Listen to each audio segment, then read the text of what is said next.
నేను ప్రసక్తిలో నిత్య ప్రసక్తి లేదు. నేను ప్రసక్తిలో అజ్ఞాన జ్ఞాన ప్రసక్తి లేదు. నేను ప్రసక్తిలో సగుణ నిర్గుణ ప్రసక్తి లేదు. నేను ప్రసక్తిలో నేను అనుభవించేవన్నీ నేనే కనుక నేను తప్ప రెండోది లేదు కట. స్వయ లక్షణం స్వయ లక్షణం ఎలాగుంది? మాట్లాడుతుంది. ఇప్పుడు మాట్లాడే లక్ష్యంగా స్వయం ఉన్నది. ఓకే, ఆ మాట్లాడినప్పుడు ఏం చేయాలి? మీరు కళ్ళు తెచ్చినా కళ్ళు మూసుకున్నా మాట్లాడతాం, అరవటం, గర్జించడం, మెల్లగా మాట్లాడతాం, ఎక్కువలో మాట్లాడతాం. ఆ మాట్లాడే అస్వస్థ రావటం, దాంతో తన ఇంకా అనుకూలంగా అయితే మాట్లాడే రసాలు భావాలు తను తృప్తిగా లేకపోతే కామక్రోధ లక్షణాలతో వస్తాయి, అన్నీ వస్తాయి.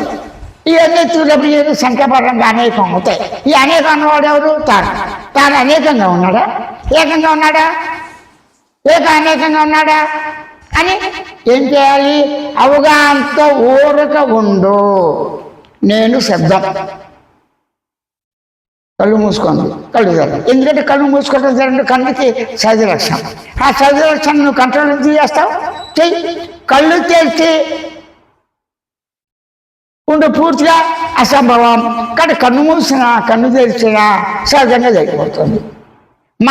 మాట్లాడిపోయినా అనుకోవడం సహజం. అంటే అనుకునే లక్షణం అనుకునేవాడికే ఉంది. అనుకునేవాడికే కన్ను మూసినా తెరిచినా ఒకటే.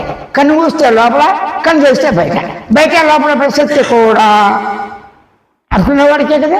అయితే అనుకునేవాడు లోపల ఉన్నాడా బయట ఉన్నాడా అంటానికి ముందుగానే వెంటనే స్వయంగా స్వతసిద్ధంగా నేను ఉన్నాను. స్వయం ఉన్నది.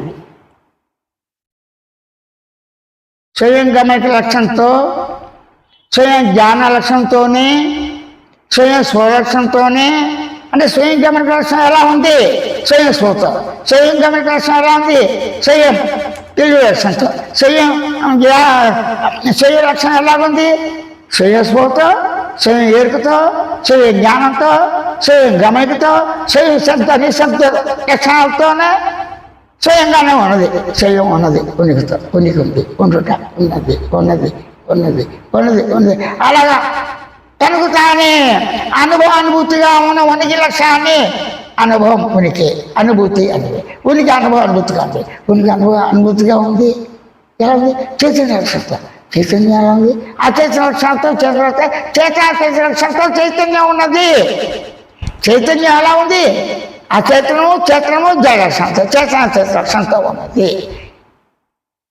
అలా అన్నకు సహజంగా అనుభూతిని గమనించుట, అనుభూతిని గుర్తించుట, అనుభూతిని తెలుసుకుంటా, అనుభూతిని మరల అనుకున్నట, భావంతుట, తలంచుట సహజమే. ఊరక ఉండు అని మాత్రమే నిర్గుణ చైతన్య బోధన సూచన. ఇక్కడ మెయిన్ ఏదైనప్పటికీ బోధ స్వరూపం, బోధతత్వంగా సూచన స్వరూపంగానే, సూచన స్వభావంగానే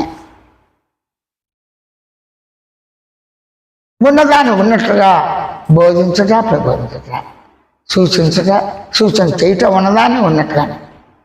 అదేమిటి? ఉన్నదాన్ని ఉన్నట్లుగా బోధిస్తారా? ఉన్నదాన్ని ఉన్నట్టుగా సూచిస్తారా? దీన్నే ప్రబోధం, స్వయం ప్రబోధం. నేను స్వయం ప్రబోధం, నేనుకి అవగాహన సహజమే.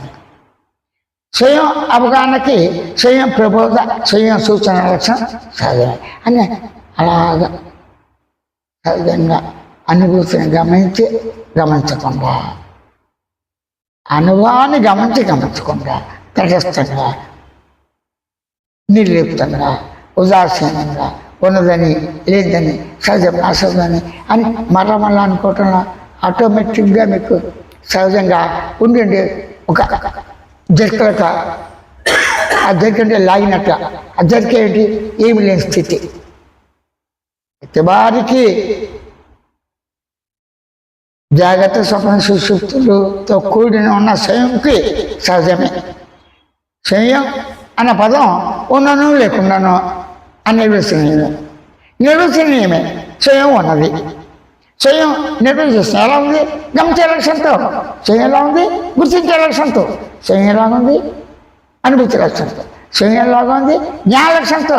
స్వయం ఎలా ఉంది? స్వలక్ష్యంతో. స్వయం ఎలా ఉంది? స్వరతో అనుకుంటాను. స్వయంతో అనుకుంటాం. స్వయం జ్ఞాన స్ఫురణ సహజమే అనుకునేవాడికి, అనుకునేవాడు స్వయం స్ఫురణతో సహజంగా ఉన్నాడు. అంటే నేనుకి వేరుగా ఇంకొక నేను కానీ, నేను జ్ఞానలక్ష్యానికి వేరొక జ్ఞానలక్ష్యం కానీ, చేతన లక్ష్యానికి వేరొక చేతన కానీ, అచేత లక్ష్యానికి అచేత లక్ష్యం కానీ, ఇవన్నీ కూడా